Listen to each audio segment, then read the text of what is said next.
what Canelo saying. That's what Canelo saying. That's what Canelo saying. That's what Canelo saying. What? Alright, yo, we back. Episode, I think, 32. Season 2, episode 10 of season 2, but it's episode 32 is You Can't Play Boxing Podcast. We back in the building. Man, we're going to have a lot of things to talk about. As you know, I kind of led off with it. We're going to talk about Canelo suing Golden Boy and DAZN about his money. He wants all of that. You know what I'm saying? We're going to also talk about the Deontay Wilder, Tyson Fury third fight, supposedly going to happen in December. We'll talk about that. And then, you know, like I said, if you don't know where you are listening to, if you didn't know, if you just stumbled upon here, it's You Can't Play Boxing Podcast. And we going to talk about, it's the boxing podcast about boxing and bullshit. That's what the podcast is about. So just listen, see what we got to talk about, and you know, we're gonna touch on everything. So, all right, let's move on to something else, cause that instrumental is kind of bothering me in the background. So we're gonna move on to something else. But before we get into it, let's do some house cleaning. If you don't know, you can check us out on all the platforms for podcasts, all the major platforms like Apple Podcasts. You got Spotify. You can catch us on Google Podcasts. You can catch us on pretty much everywhere. YouTube. Check out our YouTube page. You Can't Play Boxing. Check out our website, can'tplayboxing.com. Even though it's being renovated right now, so it might be down if you're listening to this right now. Also, check out our Instagram at You Can't Play Boxing. That's UCANTPLAYBOXING. And check us out on Twitter at You Can't Play Boxing. So let me sip on something real quick. All right. You Can't Play Boxing. Man, so what's going on right now? You know, the first few minutes of the podcast, like, talk about just the bullshit. So going on, we got NFL football came back last weekend. I'm a 49ers fan, and man, it looked tripped out looking at all the games, and we got no fans in the stands. I mean, is this 2020, man? This is what we came to. All right, so checked out some of the games. For the most part, I think the season should happen. You know, me and the NFL, we had our little breakup a few years back when the whole Colin Kaepernick thing kind of happened. But we rekindled our relationship last year, and you know, we rekindled because I got some years invested with my kid, the 49ers, and they were doing well. So I'm back in the building, I'm back in the house. We together somewhat. My whole motto with the NFL, man, I totally get. The NFL, are they for social justice? No. Is the NFL, do they truly care about it? No. Are they doing it for publicity and for a good PR? Yes. However, man, you know, most of these corporations are doing the same thing. And my stance on it is like this. I'm a 49ers fan. If the 49ers are doing well, I'm going to invest 3 hours and watch their games. If the 49ers are having a losing season, I'm not going to invest 3 hours and watch their games. So, I mean, it's simple as that for me.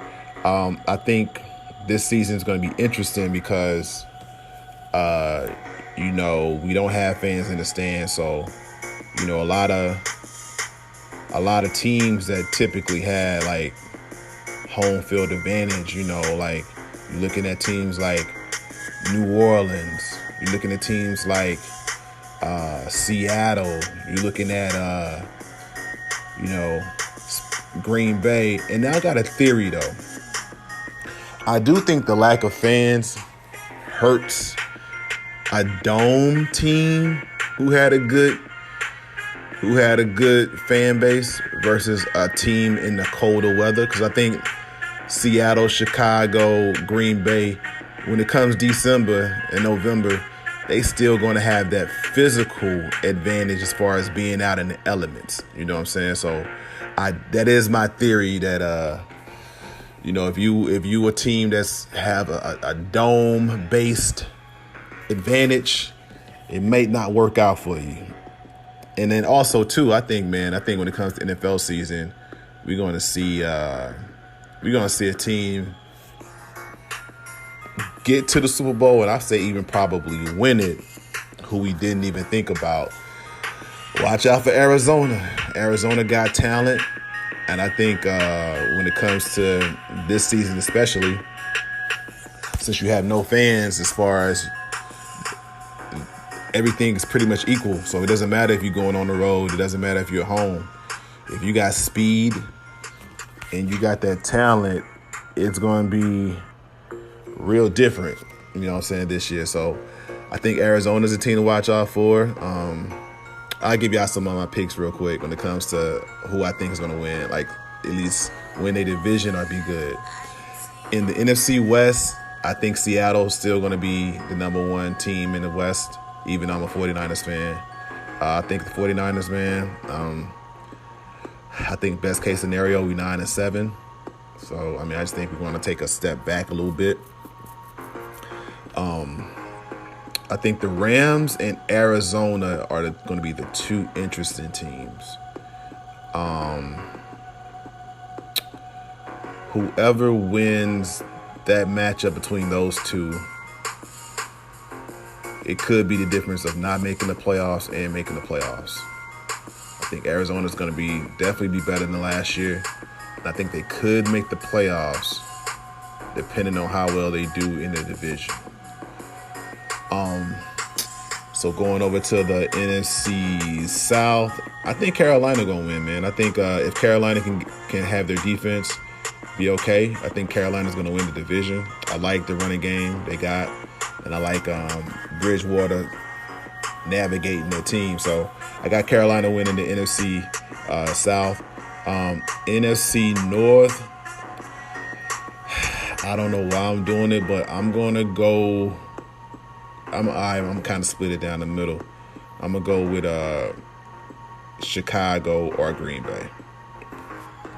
So I say them. And as far as NFC East, I think the Cowboys are going to do it this year. I think they're going to win the East this year. And, so we'll see how that goes. Going over to the AFC, I know y'all like, hold up, man. I can't listen to your podcast for boxing. I ain't want your NFL predictions. Well, God damn it, you're gonna get NFL predictions today. So, AFC West, Kansas City, I got coming out of there. AFC South, I am thinking in the AFC South, either Tennessee or Jacksonville. AFC North, still got Baltimore. And then the AFC East, I think is going to be Buffalo. It's theirs to lose. So that's my NFL predictions. I'm looking forward to the season if the 49ers have a I guess, a season that is respectable. You know what I'm saying? So I'll be watching. Other sports, man, while the NFL season was going on,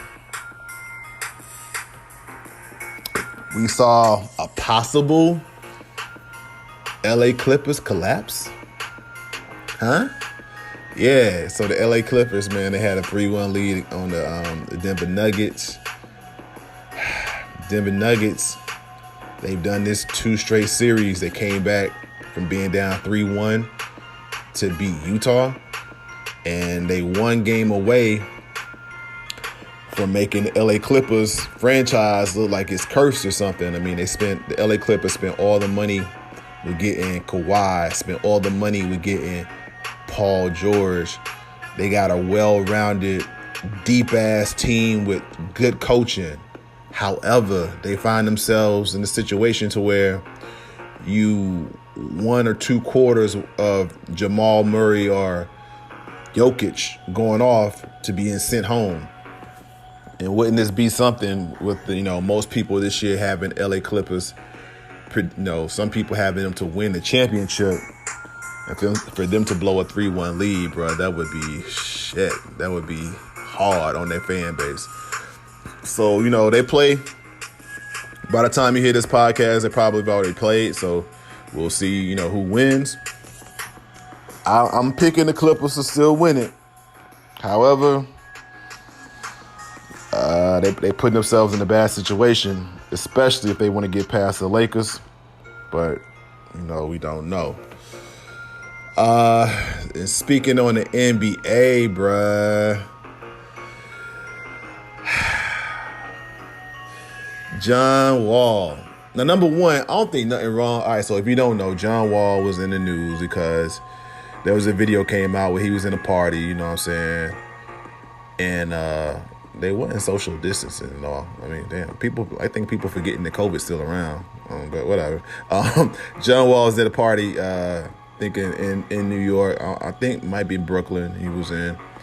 And he was throwing up them big B's, you know what I'm saying? He was throwing up bloods. And the clip kind of went viral. He had to come back and apologize and say that that's not a good role model or example to set for kids. So, but number one, I'm like, why? I don't get some of this shit that's going on these days. Like, John Wall is probably late 20s, early 30s, and then you got the nigga recording who's like his same age. Why in the fuck a grown man, 30 years old, feel the need to record John Wall in a party throwing up gang signs and then post it on the net? Like, even if I record this shit, that's just between us. Like, I don't know, man. That seems real goofy. Like, I don't know. Seems goofy as fuck. So that was the news with that. Amongst some other bullshit, which it's bullshit, but it's serious. I'm out here in California, in the Bay Area to be specific, and we dealing with wildfires up and down the West Coast, from Washington State all the way down to California.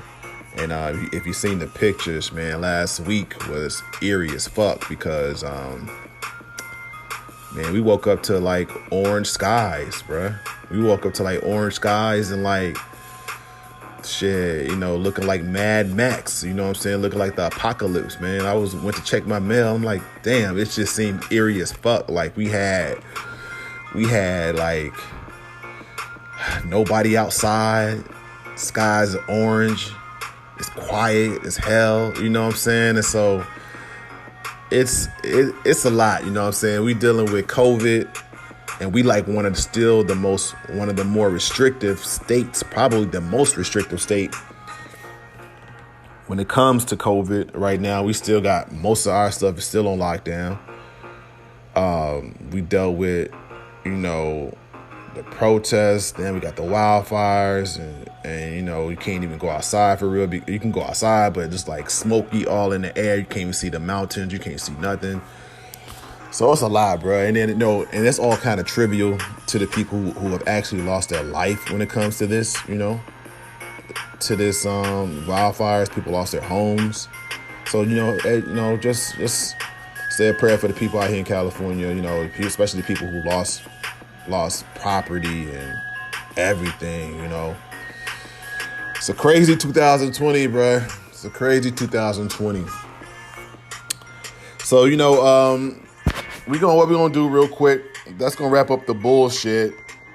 You know what I'm saying? This podcast is about boxing and bullshit.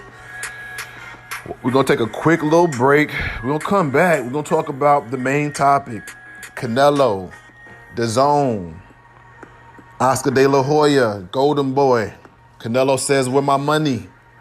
And then we're going to also talk about Deontay Wilder versus Tyson Fury in December. So check us out real quick. Take a quick break. Come right back.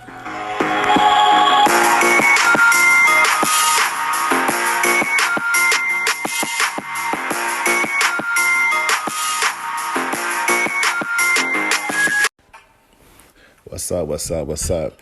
It's that time of the show where we kind of give a shout out to our sponsors. The sponsor today is Anchor. Anchor is everything you need to create your own podcast. You can use Anchor to distribute your show. They'll kind of get it out for you. And all you have to do is do it from your cell phone or your microphone, however you want to do it. But if you want to get your voice out there, if you want to talk to the people, there's no better place to do it than Anchor. So download the app Anchor or go to their website, anchor.com. It'll distribute your podcast on all platforms.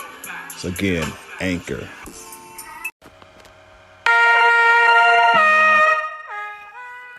All right, we back. You Can't Play Boxing podcast. We back with the second part of the show, the main topic. So, main topic, we're going to dive into this Canelo, this DAZN, this Oscar De La Hoya and Golden Boy situation. Talking about some money. So last Tuesday, Canelo filed a lawsuit against Golden Boy Promotions and against DAZN. He talking about they breached the contract. He's seeking $280 million. So if you don't know, 2 years ago, Canelo signed the biggest deal. It was the richest deal in sports at that time. He signed an 11-fight, $365 million contract with DAZN. And at the time, it was the largest contract in sports. I think since then, Mike Trout or something may have got more money, but anyway, it's a lot of money. It's a gang load of money. It's a boatload of money. It's an enormous amount of money that Canelo got guaranteed, which is deservingly to me. I mean, and we're gonna talk about that too, because some people got some different opinions, but we'll talk about that. So he filed a lawsuit, and the lawsuit is number one from what it appears in the past few months, past year, whatever. Canelo, he has ideas on who he should fight, and that's not ideally what DAZN and Golden Boy wanted.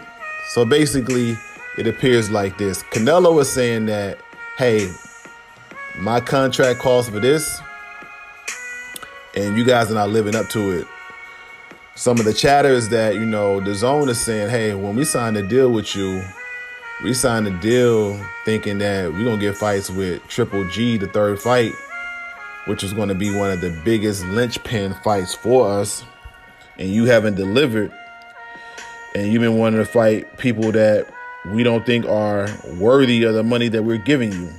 And then also Canelo is alleging like, hey, I don't know what Oscar De La Hoya told you as far as what I want to do, but I'm my own man. So if he gave you some reassurances that I'm going to fight Triple G, I need to see that contract, because the contract that Canelo has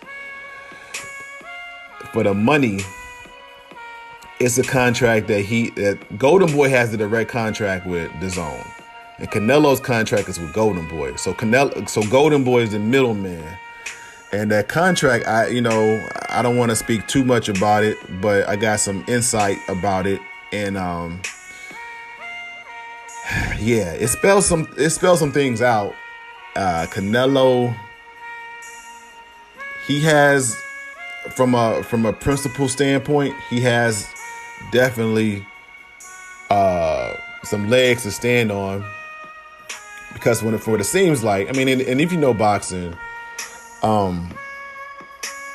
Canelo is pretty much when Richard Schaefer left Golden Boy, and everybody from PBC at that time, well, who was under Golden Boy, they left and started PBC. Oscar was pretty much he was up shit's creek, man. Like, if he lost Canelo, man, he was gonna be Golden Boy was gonna be pretty much donezo. I mean, they might would have had 1 or 2 fighters, but it was a wrap. So for Canelo to stay with Golden Boy, he really gave a breath of life to that promotions to stay with him.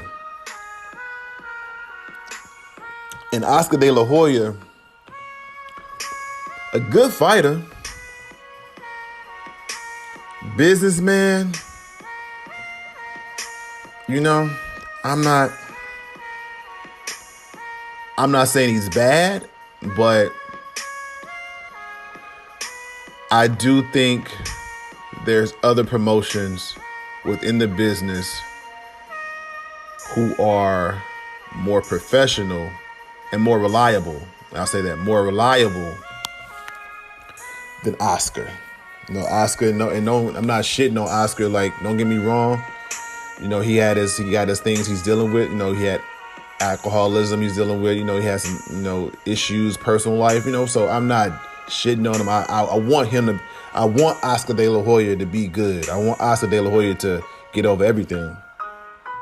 I don't want Oscar De La Hoya. I'd rather Oscar De La Hoya thrive and prosper versus, not thrive and prosper. So don't get me wrong. I want him to be great. However, as a boxer, you want your promoter, the dude you entrusting your career with, you want him to be 100 and 10 toes down. And Oscar, unfortunately, he hasn't been that. So anyway, Canelo, by staying with Golden Boy, he's the #1 Mexican fighter, was young, still young. He basically allowed Golden Boy to still be alive. And so Oscar, you got the ace in the hole. You take that ace and you print money with it.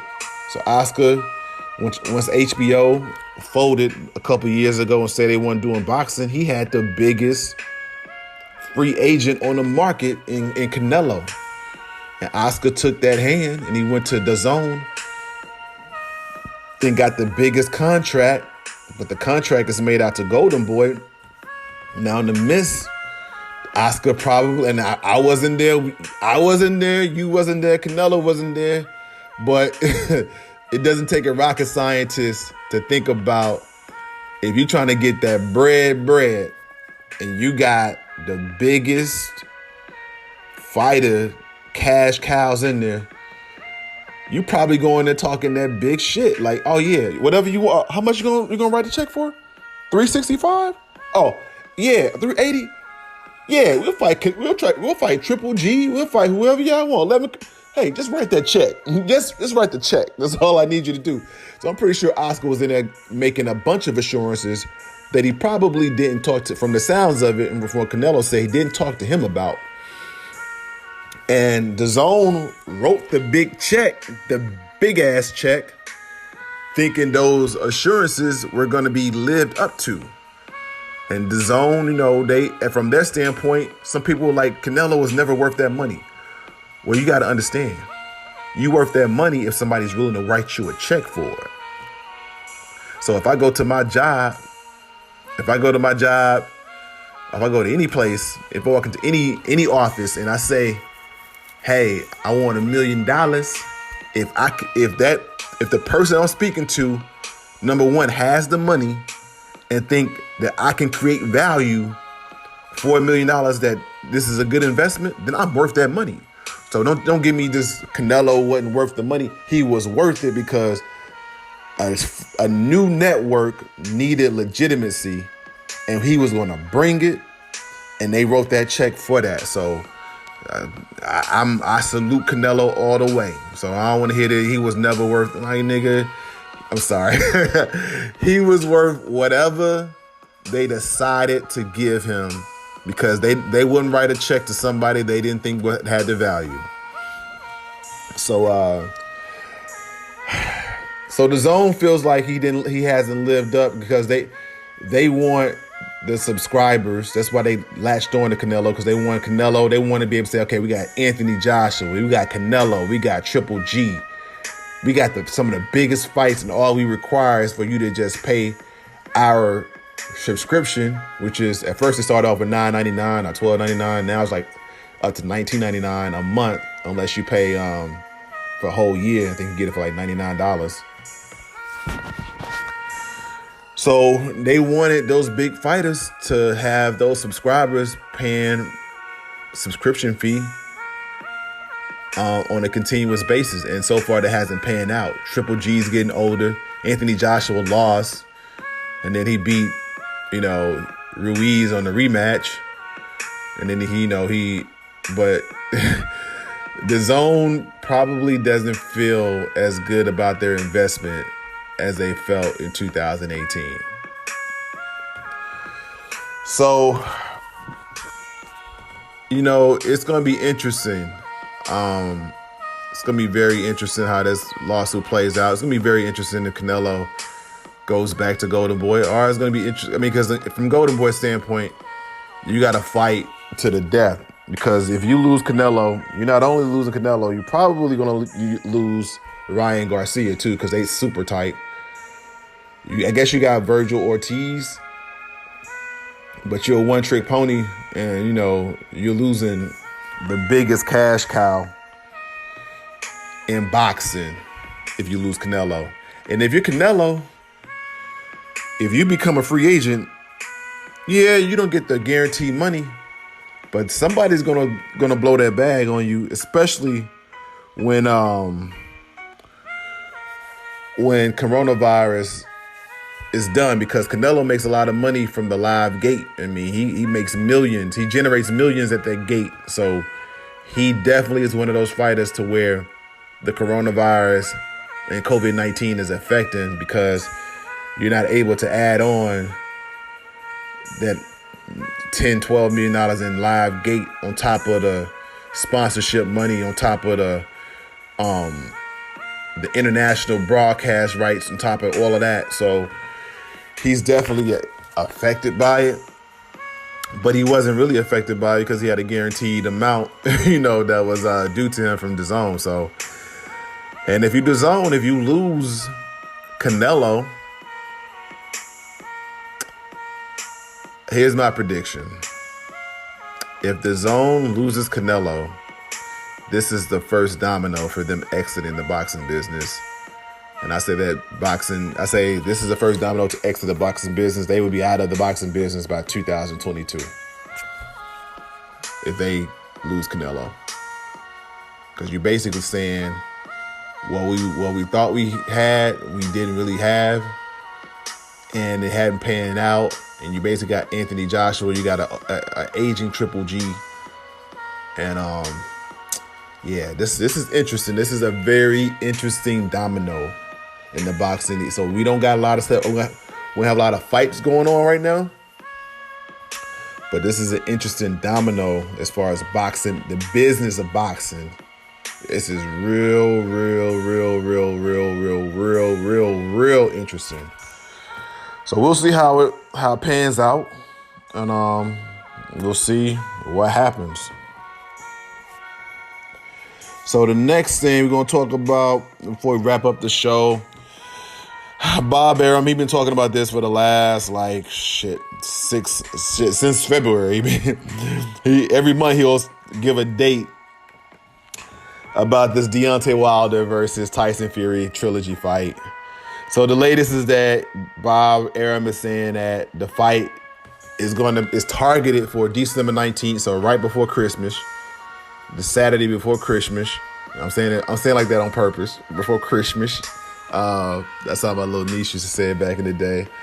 The Saturday before Christmas, in Allegiant Stadium, which is a new Raiders stadium, which is beautiful. I passed by there like last year. And it was an awesome stadium. But they're trying to have fans in there. They want to probably do the social distancing thing, try to get like 20,000 fans into like a 70,000 seat stadium, which it looks weird when you have those. It's still 20,000 people, but they'll spread out. So it looks like when you go to like a football game and the game is almost over with and you got like 10 seconds to go, that's how the crowds look. It's like one person is 5 rows over and 5 seats over. It's just weird. 2020 is weird. So he says on December 19th in Raiders Stadium, they're trying to do the trilogy between Deontay Wilder and Tyson Fury. Hopefully they get that done.